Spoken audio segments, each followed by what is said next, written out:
Hey guys, it's Carla with Planted by K, and today I wanted to show you guys how I make my own chlorophyll tincture.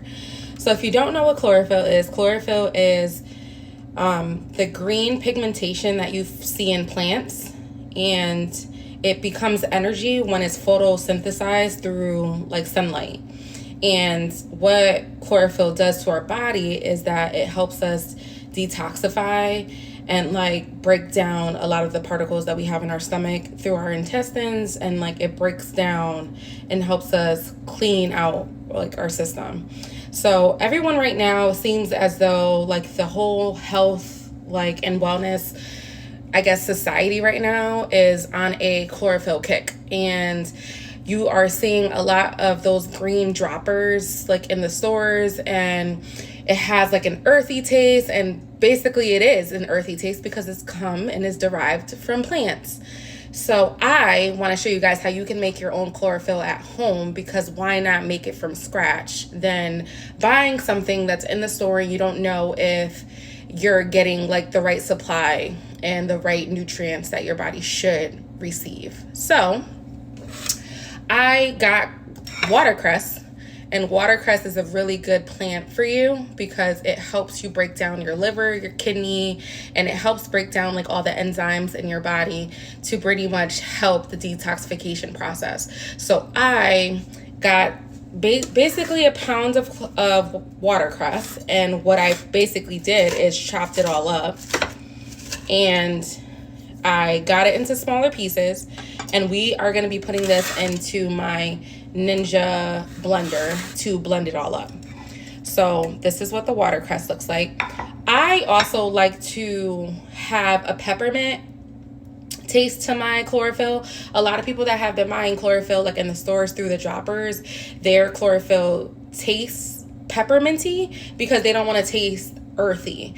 I like the earthy taste. Not everybody does. So I am primarily making this for my farmer's market and like to sell tinctures. So because I know not everyone is like me, I will be adding peppermint herbs, and I also will be adding nettle leaf, because nettle leaf is also a good detoxifying herb, and it's also an herb that you will see in a lot of different tinctures and a lot of different herbal blends, because this herb is very powerful for your body overall, and it also helps during the detoxification process. So we're going to be using all of this to make our own chlorophyll tincture. Also, when you're making tinctures or you're making any type of like auxiliary in your home, you need to steep all of this for 4 to 6 weeks. So normally you would steep in a amber glass like bottle. So what I'm going to show you that I'm going to use is one of these.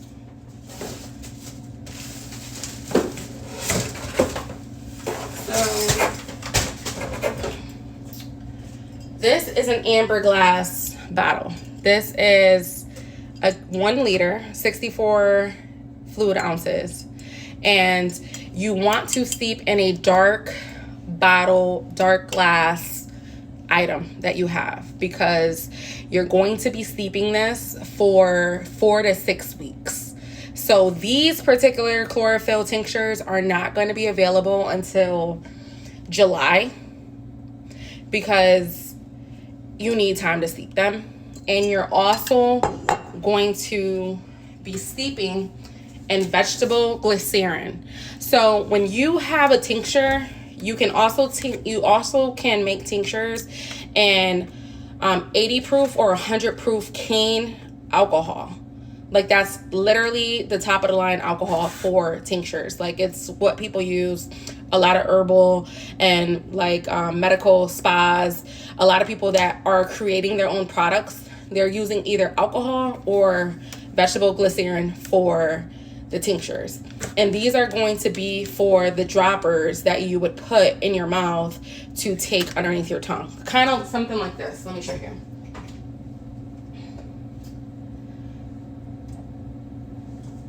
So my tinctures are going to be in this type of bottle, amber, and it's going to have a dropper where when you open it, you squeeze it, and you literally put underneath your tongue.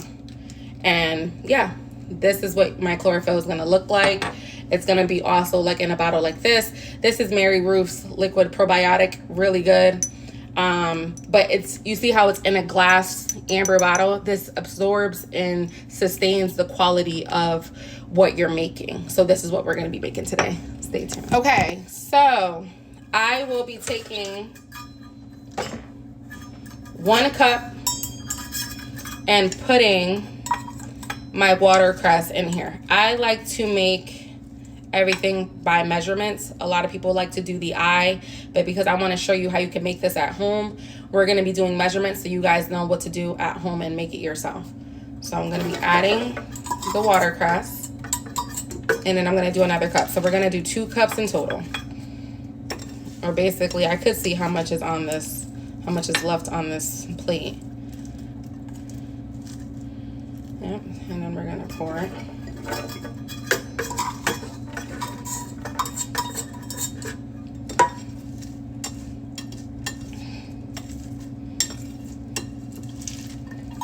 Yeah, actually, I'm just going to use whatever watercress is left, you guys. So my apologies.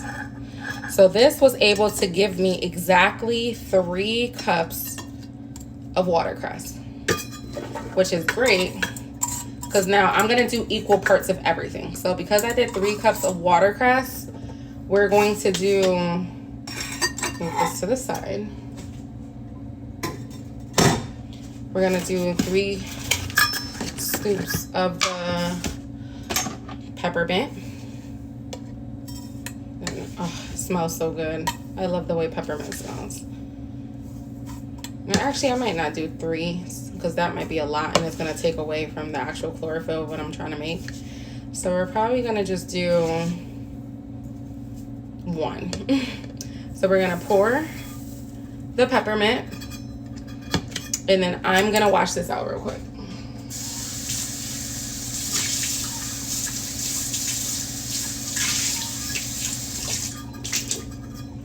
And then I'm also going to go in and do the nettle leaf. And we're going to put nettle leaf in here. We're going to do 1 of each.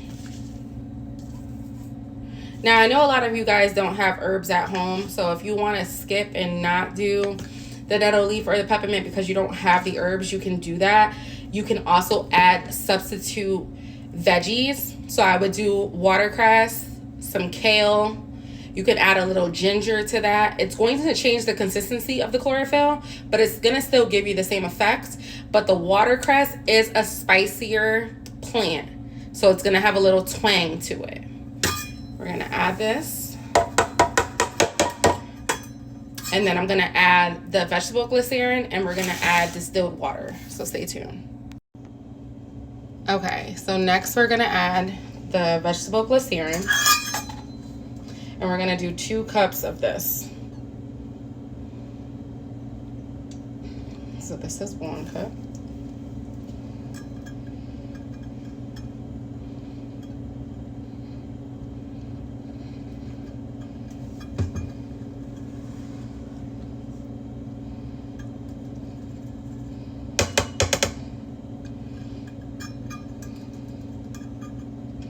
And then you're going to do a 1/2 cup of, actually, no, I lied. We're going to do 1 cup of water. I have Saratoga.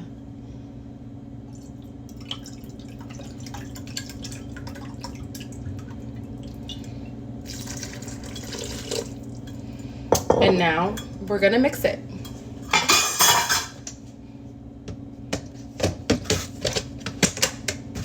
So we're going to mix it on the bullet.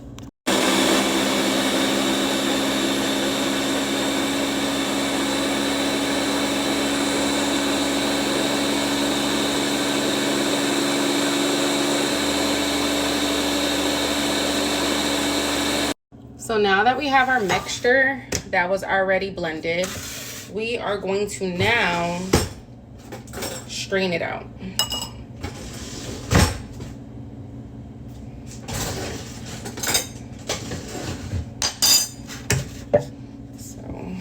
going to be releasing and straining. So this is going to take a series of steps, especially because I don't have a bigger strainer. But what this is doing is just straining out all of the herbs to make sure that our tincture doesn't have herbs in it. Because what we don't want people to do is people to like be eating the herbs when they are taking their drops. So this is going to be a little process. So I'm going to do this off camera and I'll come back to show you guys what it's supposed to look like and then what the next step would be after that, because the next step is the last step. Okay, so we got the mixture back. That's what it's looking like. It's looking like that. And we will be pouring this mixture into here.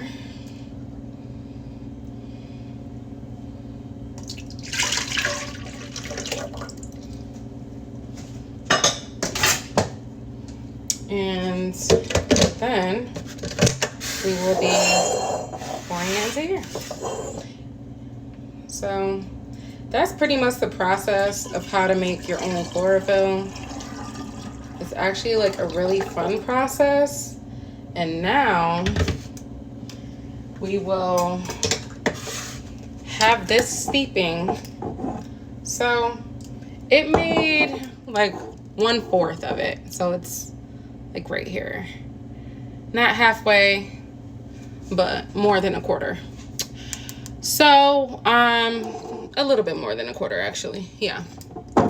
So that's how we make chlorophyll. I hope you guys send me your recipes and like send me your videos or tell me if I inspired you to make your own, because we got to stop buying our holistic like herbal products in the store. We need to start making it from scratch.